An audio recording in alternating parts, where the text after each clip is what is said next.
Frères et sœurs en Jésus-Christ, bonjour. Bienvenue une fois de plus sur notre émission Une minute avec Dieu. Aujourd'hui, nous sommes lundi, 20e jour du mois de février de l'an 2022. Nous bénissons l'Éternel, nous le rendons grâce dans le nom de Jésus-Christ pour la grâce qu'il nous donne de partager encore ensemble ce matin. Je suis le serviteur Manel. Et aujourd'hui, je voudrais t'apporter cette parole. Je voudrais apporter cette lumière en ton cœur, mon bien-aimé, ma bien-aimée, toi qui es en train de m'écouter. Et pour cela, je te prie de m'écouter jusqu'à la fin. Oh, toi ma soeur, toi mon frère qui m'écoute chaque jour, toi qui écoutes chaque jour cette émission, toi qui as la vie de connaître Dieu davantage, toi qui as la soif d'appartenir à Dieu, toi qui veux être un exemple dans le chemin de Dieu. Car il y a beaucoup d'entre nous qui voulons être cela. Il y a beaucoup d'entre nous qui cherchons à être des modèles, qui cherchons à être vraiment des enfants de Dieu, faits à l'image de Dieu. Mais il y a des choses qui viennent dans nos vies, parfois qui nous créent des obstacles. Le plus souvent, c'est le péché. Parfois, nous péchons et lorsque nous péchons, nous nous décourageons. Parfois, lorsque nous péchons, nous nous disons que nous ne pouvons pas continuer. Le plus souvent même, on ne se rend pas compte le moment où nous sommes en train de quitter la voie, mais lorsque nous sommes déjà très loin de la voie, c'est en ce moment-là que nous sursautons et nous rendons compte. Parfois, d'autres même le veulent au fond d'eux, mais ils n'arrivent pas à se décider, ils n'arrivent pas à prendre le chemin, à commencer à marcher. C'est ainsi que le plus souvent, nous avons des personnes qui chaque jour veulent se lancer dans la vie chrétienne, dans la foi chrétienne, qui veulent donner leur vie à Christ, mais ils n'arrivent pas parce qu'ils se demandent comment il abandonnera telle chose. Il y a d'autres peut-être que c'est l'ivrognerie qui est en train de le sévir. Il dit mais comment je vais abandonner la boisson? Il y a d'autres qui commettent tel ou tel autre péché. Toi mon bien-aimé, toi ma bien-aimée, quelle que soit dans la catégorie que tu te trouves, que ce soit à celle qui a déjà donné sa vie à Christ et qui veut se perfectionner, ou encore à celui qui n'a pas encore donné sa vie mais qui ressent cet appel au fond de ton cœur, au fond de son cœur, je voudrais aujourd'hui t'apporter cette parole. La Bible nous dit dans le livre de Matthieu, le chapitre 11, le verset 28, la Bible va dire « Venez à moi tel que vous êtes ». La Bible va dire « Venez à moi, vous qui êtes chargés, et je vous donnerai du repos ». Ainsi le Seigneur Jésus vous appelle, toi qui es déjà chargé, toi qui se retrouves dans cette situation, toi qui as besoin de devenir une personne parfaite, toi qui as besoin de donner ta vie à Dieu, mais qui ressent en toi cette charge, mais qui ressent à toi ce péché qui t'éloigne toujours de la voie. La Bible nous fait comprendre que l'Éternel ne veut pas que tu sois déjà déchargé avant que tu viennes à lui, mais il veut que tu viennes à lui étant chargé, et lui-même il se chargera de te donner le repos. Ce que j'essaye de te dire ici, mon bien-aimé, ma bien-aimée, c'est que cette soif que tu as de donner ta vie à Christ, mais que le péché t'empêche de faire, ou encore certaines situations qui pèsent sur toi, tout ce que je veux que tu fasses, tout ce que tu dois faire, c'est de dire Seigneur, voici je viens à toi. C'est-à-dire, tu dois le dire d'un cœur sincère. Il faut que tu comprennes une chose, l'Éternel ne veut pas que tu te sanctifies avant de venir à lui, mais il veut que tu viennes à lui avec toute ta saleté pour qu'il te sanctifie. Je vais encore le dire, l'Éternel ne veut pas que tu te sanctifies pour que tu viennes à lui, mais il veut que tu viennes à lui avec toute ta saleté, et lui il va te décharger, il va te donner le repos, il va te sanctifier. Toi donc qui es dans ce péché qui continue à t'éloigner de la face de Dieu, toi qui es dans cette situation qui fait en sorte que ton cœur pèse devant la face de Dieu, dans la prière, dans les moments de communion, je veux que tu saches que tout ce que tu as fait, c'est d'aller en toute sincérité devant le trône de gloire, dans le nom de Jésus-Christ, c'est d'aller avec sincérité devant la face de Dieu dans la prière et de dire Seigneur, me voici tel que je suis, voici mon fardeau, tu as dit que je vienne à toi, moi qui suis chargé, et tu me donneras du repos.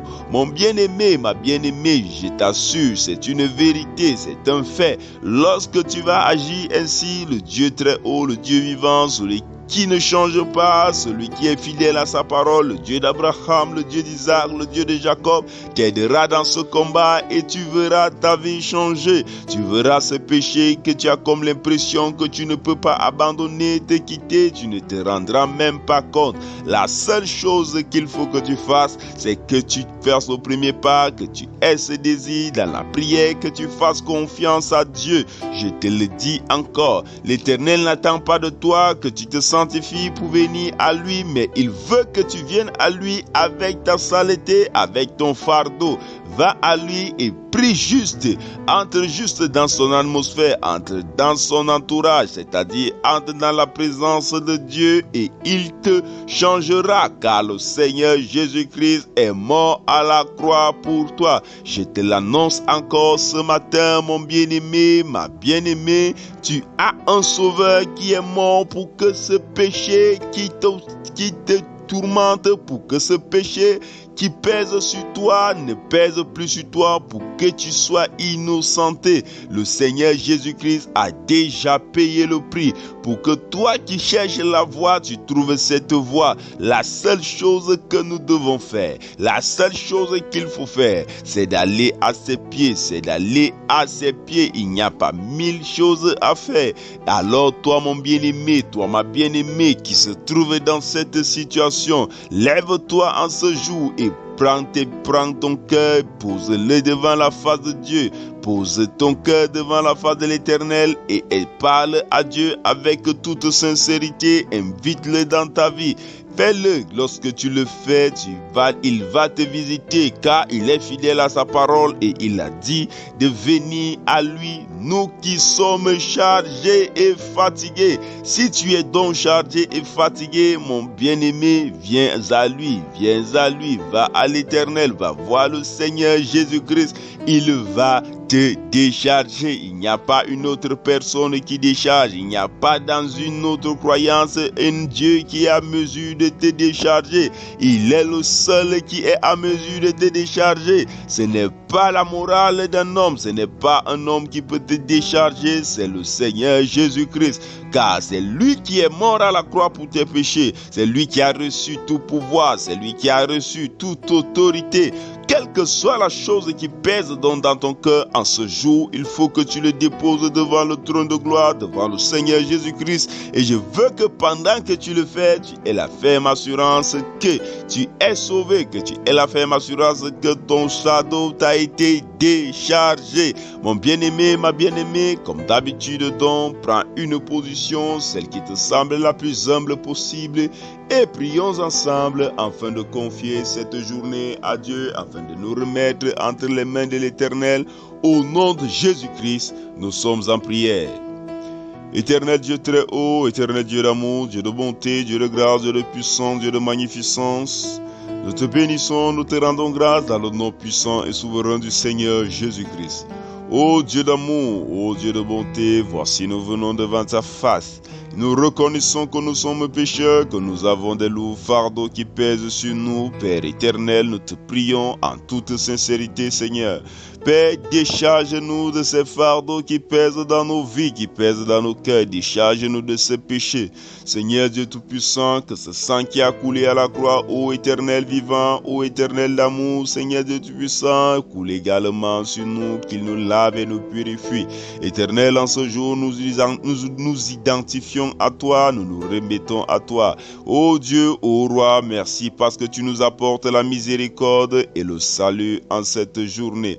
Ô Dieu d'amour, ô Dieu de bonté, nous prions également que tu nous remplisses de ton Saint-Esprit, Seigneur, Père éternel, manifeste ta présence en nous contrôlant tout au long de cette journée, en dirigeant nos pas, en nous montrant la voie que nous devons suivre.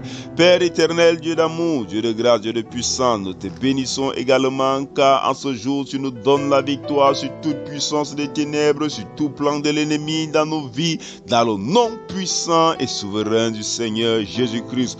Ô roi d'amour, roi de bonté, tu de manière particulière, voici nous te présentons tous les hommes de Dieu, toute l'église entière, Père éternel, étends ta main et Seigneur Dieu puissant, encourage, Seigneur Dieu puissant, fais mouvoir ton esprit de manière à ce que ce soit ta volonté qui s'accomplisse. Éternel, nous prions, Seigneur, pour tous les orphelins, pour tous les affligés, les prisonniers, tous ceux qui sont dans des situations qui ont besoin de voir ta main. Éternel, nous prions afin que ta main s'étende, Seigneur Dieu Tout-Puissant, et que tu rendes à chacun selon qu'il te semble bon, afin que ton nom soit glorifié. Père, nous prions également, Seigneur, pour les âmes perdues. Nous te prions, nous te supplions, ô Dieu, ô roi d'amour, apporte ta grâce afin qu'ils soient sauvés. Sois béni Dieu d'amour, sois béni Dieu de bonté, c'est dans le nom puissant et souverain du Seigneur Jésus-Christ que nous t'avons prié. Amen. Mon bien-aimé, ma bien-aimée, sois béni, que Dieu vous bénisse abondamment. Demain, nous allons continuer. Que Dieu vous bénisse. Shalom.